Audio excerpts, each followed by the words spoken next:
One of the things that we find when we look at the entirety of the universe of cities today is that they are expanding. Humanity is engaged in a certain transformation of itself into an urban society.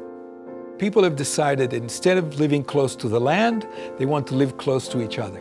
So we're all banding together in cities. That banding together is the Urbanization Project. It's a project that started around 1800 and will finish by 2100 when all the people that want to live in cities live in cities. This is why it's a window of opportunity for us.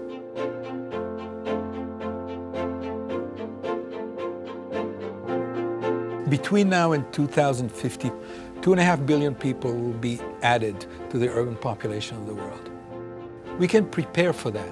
We can make some minimal arrangements for that to happen, especially since we know where it will happen. Making room for urban expansion does not involve massive financial, human, or political investments. All that needs to be done now is to acquire all the land for key public works. And by that I mean an area for an arterial grid that can carry roads, public transport, and key infrastructure elements, and open spaces, large and small, that can be kept from development. All we're talking about is land that will take up less than 10% of the expansion area, that's all.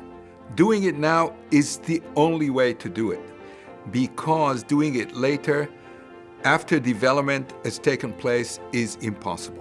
It is impossible to cut a road through a built-up area, and it's impossible to create an open space in a built-up area. Either we do it now, or we don't do it at all. We believe that cities need to make real projections about their expansion to understand really how much they're going to grow, and then to make room for that expansion.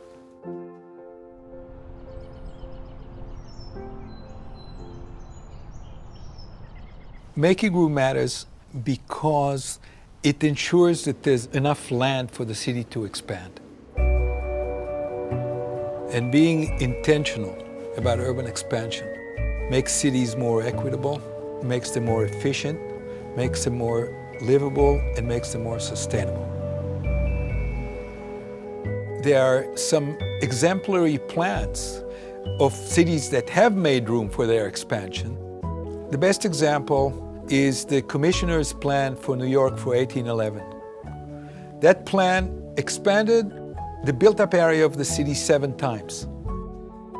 Now, the thing that is amazing about New York, that by 1900, that 1811 plan was fully built.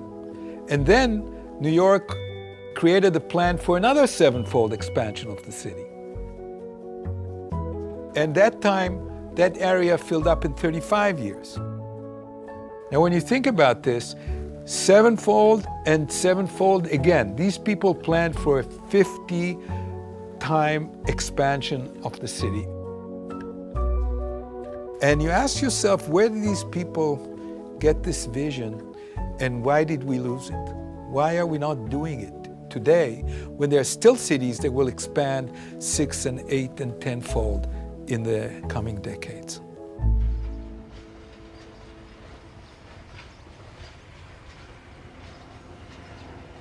We at the Urban Expansion Initiative are trying to emulate the commissioners in their 1811 plan for New York.